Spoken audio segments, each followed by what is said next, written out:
Good afternoon, everybody. KC3QPJ here. Handle is Aaron, and here just to do a quick review with my cat of my Icom id-5100a. I have it set up in a temporary box here. Now, I am a beginner ham, so I don't have an office and a computer like a lot of other hams do, so just bear with me. This is going to be a quick review for those that are just getting started into the hobby, and just going to give you a little rundown of my setup and what I think of the Icom id-5100a. So right now I have a Samplex Power SEC 1223, and it's a I believe it's a 20 amp power supply, so we'll go ahead and turn that on. This is the body of the Icom radio. I have the head unit cable running back through and the mic cable. Alright, so that's the body of the radio, and then here's the face of the radio, and you can see the reflection of my cell phone in the face of it there. So it's the Icom id-5100a, and it's having trouble focusing because of the low light, and I have other light, but once we turn this on you'll get the general idea. So we'll go ahead and turn on the power button, get the Icom to come up, and I apologize that I don't have a good cell phone for videotaping, or a good camera to videotape this, but you'll get the general idea even with the lack of light. Everything is pretty intuitive as far as the controls go. It's very easy, very easy to program. And right now, obviously I was throwing out a lot of power last night, but as far as touchscreen goes, you know, you got your power settings here. It's not going to show because it's busy, but this little H right here, you can tap that little H and bring up your power settings, high, mid, low. So we're going to go down to low power, because I know I have no problems hitting that repeater, but I believe I was working simplex before I got back onto that repeater. But this is the main display of the Icom id-5100. Then I'm running LMR 400 cable through a window pass-through right here. Now that window pass-through was more expensive than some of the cable that I bought. And then through my window I have it set up on another roll of 35 feet of LMR 400 coaxial cable. And at the top of the 35-foot pole I have my antenna. Now, the one thing I have here that's a real setback as far as GPS goes is this windowsill. I don't know if you can see how thick that is, but that plate is 18 inches thick. That is exactly how thick the walls are in this house. So acquiring a GPS signal is a little difficult. So just as a trick, let me show you what I did here. I'm going to move this out of the way. And I don't know what happened to it. It was up here. I have a GPS module. There's the receiver. Okay. I forgot that I finally attached it. That's a receiver transmitter. So this is the transmit end on the inside, which is able to give me my GPS lock right up here in the corner right there. You see a little satellite feature.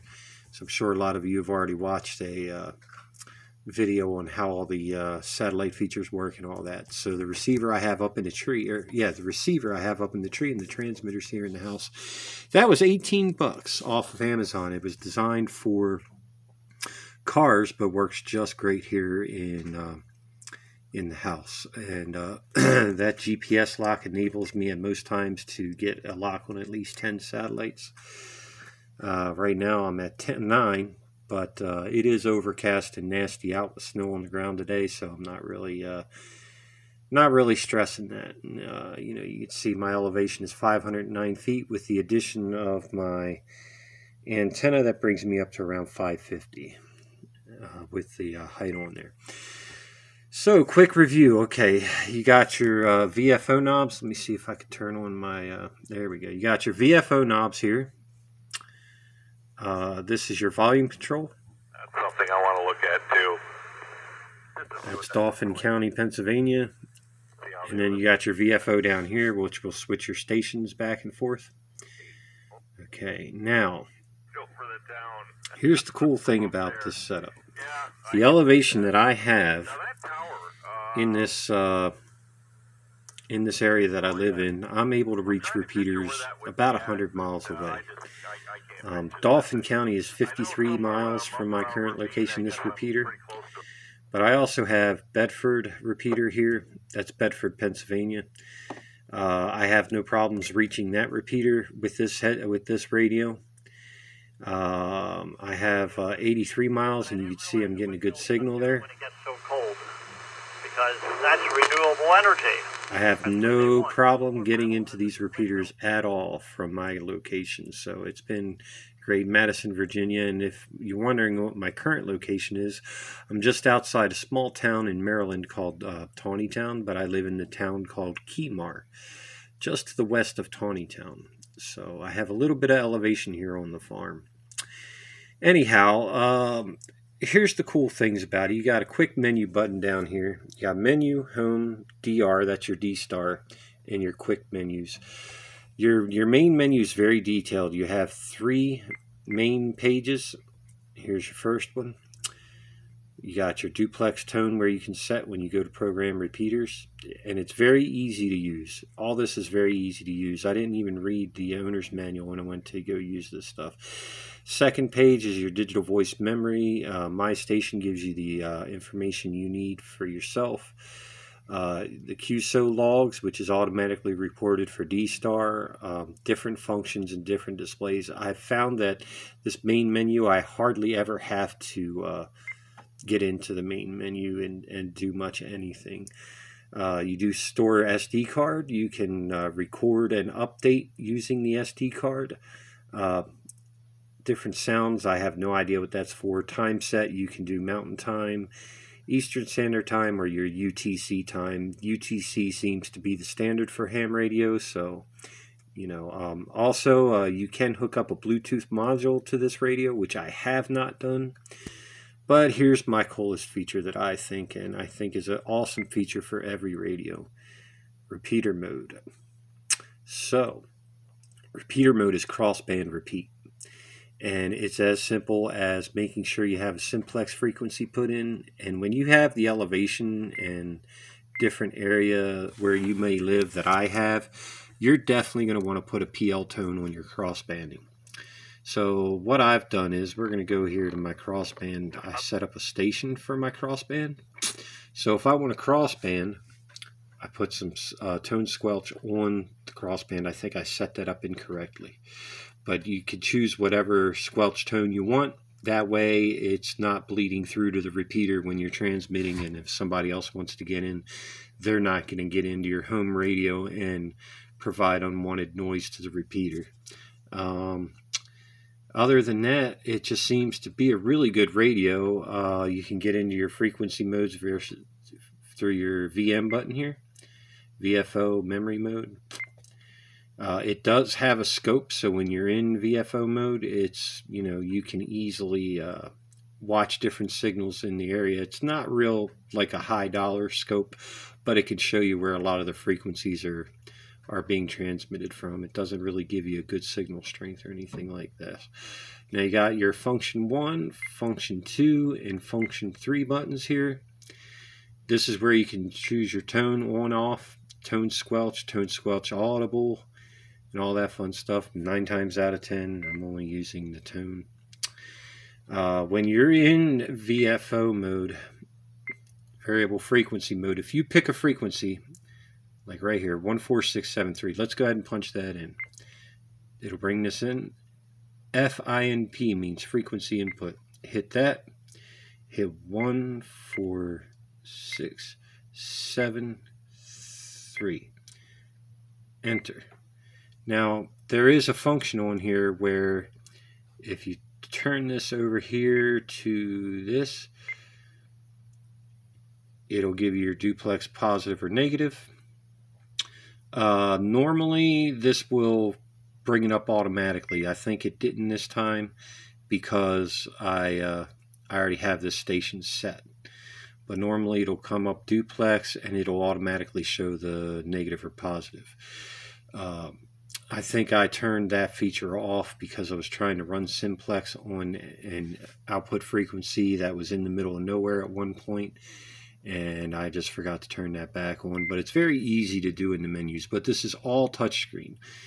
Main means you're going to transmit from this side of the radio. Sub means you're only going to receive on this side of the radio. But if you hit the sub button, that now becomes your main, so you transmit from this side and receive, obviously. And, you know, this then becomes just a receive. Now, the other thing is whatever you're on, if you're on the main, you want to do some simplex work and you want to cancel out all the other dual band receive and watch, just hold your main button and that becomes your main screen.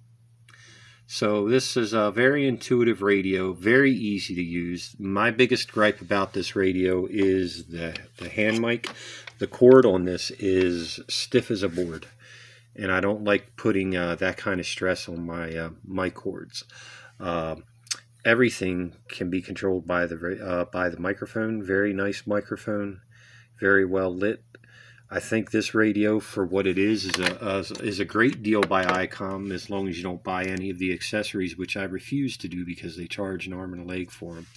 But you know, that's just how it is. So let me see if I can get a quick signal report for you guys on my radio here. And also a good addition is I bought these headphones. These are COS regular headphones, stereo headphones with a mono adapter that plugs into the back of the radio. There are 2 headphone ports on the back of the radio, and you can choose either one.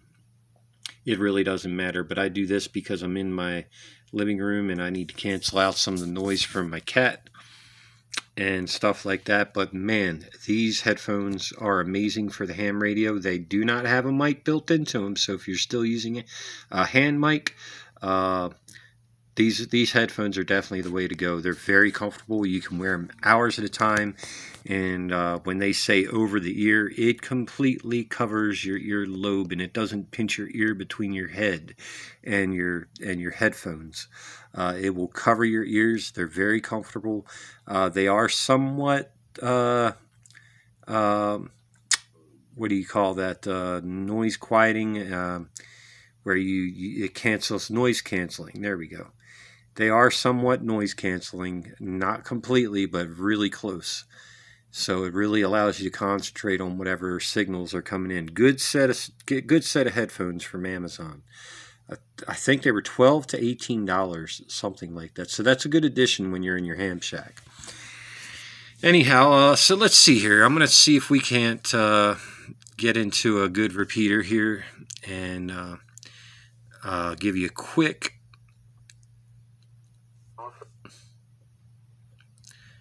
demo. 83 miles, but somebody's using it. But all this noise is coming straight from these headphones. Bouncing it back and forth, and decided, well, it's kind of a crummy day out. So you can hear that they can get very loud, but they're very clear. Anyway, we won't try a demo right now because it's just too far away and too many people are talking. But Martinsburg, West Virginia, 33 miles. We'll just do a quick key up real quick and do for a signal check. This is KC3QPJ testing, Keymar, Maryland. As you can see, 5 watts. Got feedback, full signal from the repeater. So definitely worth the money to invest for either a mobile or base. I actually do not recommend this for a mobile unit, mainly because it just has a lot of problems with the display being exposed to sunlight. It can ruin the display. That is one of the biggest gripes that I've heard about this radio. So please do not try to put this in your car unless you have an area where it can be protected from UV light. The sun is a killer of this thing, and you really don't want to get that exposure and then have to buy a whole new head unit. So just from my area, I program the repeaters with the most activity. I believe I have about 45 actual repeaters. And I grouped them off from my 440s to my 2 meters. And here's my 2 meter, I guess it's like 40 some repeaters. So Jump in anytime. it does really good, and I'm really happy that that I bought this radio. I have no gripes, and like I said, it puts out over 100 miles on a good day. With that said, KC3QPJ, I'll be clear for now. 7-3s to everybody that's watching, and if you have any questions, you can comment below, and I will do an updated review, a little more detailed review, when I have more time. Y'all take it easy. KC3QPJ out.